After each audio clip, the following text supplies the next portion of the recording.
Bonjour les enfants. Oh, oh là là, c'est papa. Mon mur est un asile psychiatrique à ciel ouvert et ma salle d'attente est toujours, Bienvenue à la clinique les enfants. Avant c'était le HCR, pour que vous compreniez que le complot contre le peuple camerounais ne peut être éventré que par le peuple camerounais. Et l'organisation de cette élection de 2025 sera le moment ultime. Bonjour, tu viens de te réveiller, c'est vrai? Partage mon frère. Tu as trouvé le veilleur. Le veilleur est là, tu partages.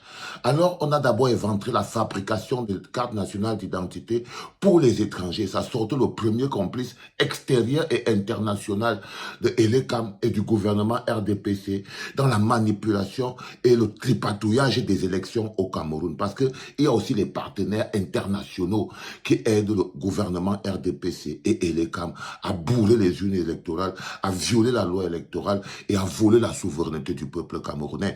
Les petits vieux que vous voyez là ne le font pas tout seuls. Ils le font avec l'accord de leurs partenaires internationaux. Après le HCR, nous sommes maintenant face à l'ONU, l'Organisation des Nations Unies, qui se permet de copiner avec l'ECAM dans une logique d'optimisation de la transparence électorale d'un pays où l'ECAM ne respecte pas la loi électorale. Qui attire mon attention là-dessus, c'est le même bonhomme qui surveille les intérêts du Cameroun tous les jours, le président élu Maurice Kamto. Et quand il met le doigt sur le poteau rose, comme d'habitude, il alerte le peuple parce qu'il s'agit d'abord du peuple. Et nous, au niveau de la clinique, on est la voix du président. On alerte encore un peu plus le peuple.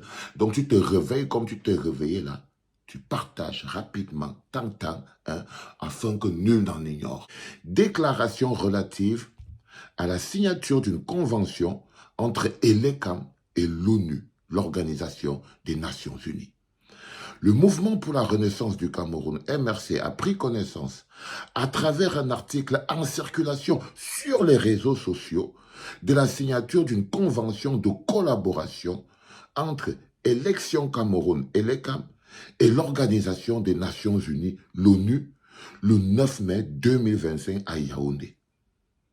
C'est-à-dire que c'est dans les réseaux sociaux qu'on apprend qu'il y a une convention qui est signée entre ELECAM et l'ONU. Cette convention viserait à optimiser les élections au Cameroun dans une démarche visant à renforcer la transparence et l'inclusivité du processus électoral.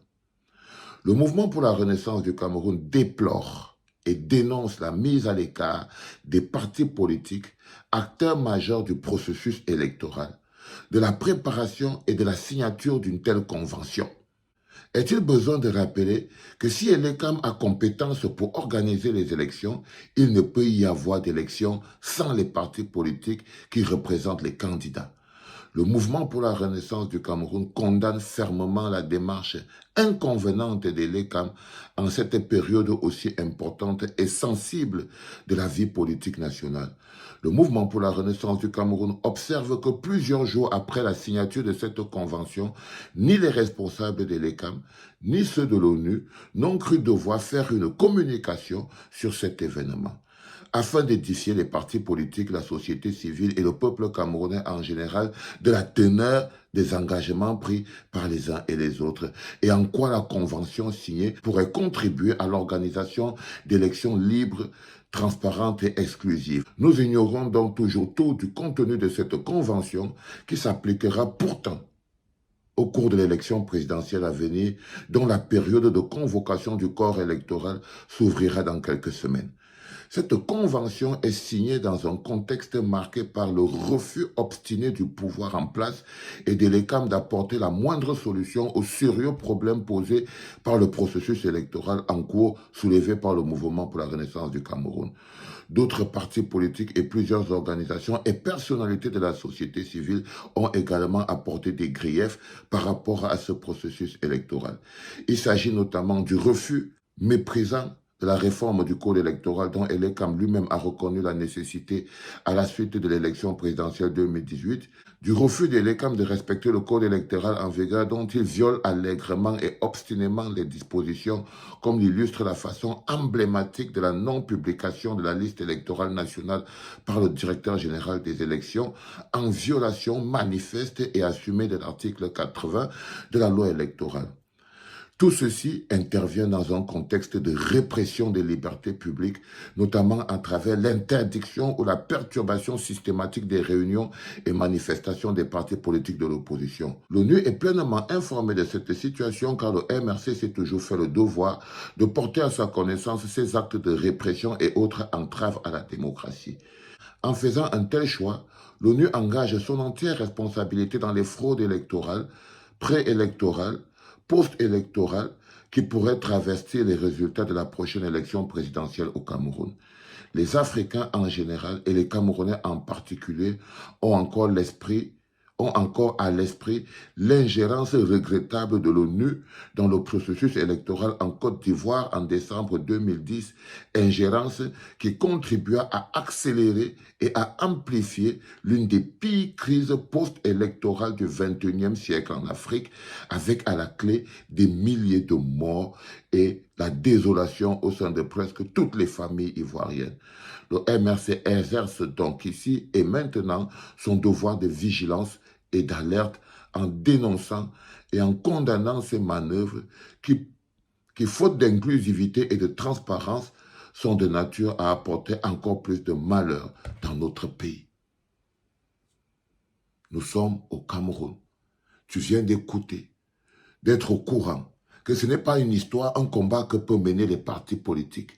Quand vous avez face à vous la société internationale comme l'ONU, l'ONU se permet, l'ONU est une organisation de conservation de pouvoir qui s'associe au gouvernement de conservation de pouvoir de Yaoundé pour pouvoir entacher le processus électoral, du moins sécuriser Elekam, donner à Elekam et au gouvernement RDPC les coudées franches pour pouvoir mener à bien le bourrage, le tripatouillage et la violation du code électoral avec l'accord et la protection, la bénédiction de l'ONU. Le peuple camerounais doit connaître la vérité pour savoir de quoi il doit s'affranchir. Le combat qui est le nôtre est plus grand et ne peut donc pas être mené par un parti politique. Cette alerte lancée par Maurice Kamto à l'adresse du peuple camerounais, c'est pour vous dire, peuple camerounais, on est en train de vous voler, on est en train de vous braquer, on est en train de vous piétiner. Je suis prêt à partir à la bagarre, mais je n'y arriverai pas tout seul. C'est ce que ça veut dire, ce que Maurice Kamto est en train de dire. Peuple camerounais, le monde entier est en train de nous voler. Ils sont en train de nous piétiner. Ils sont en train d'être complices de la souffrance du peuple camerounais parce que de la magnificence du Cameroun, des bénédictions du Cameroun, de la richesse du Cameroun, les Camerounais n'en bénéficient pas.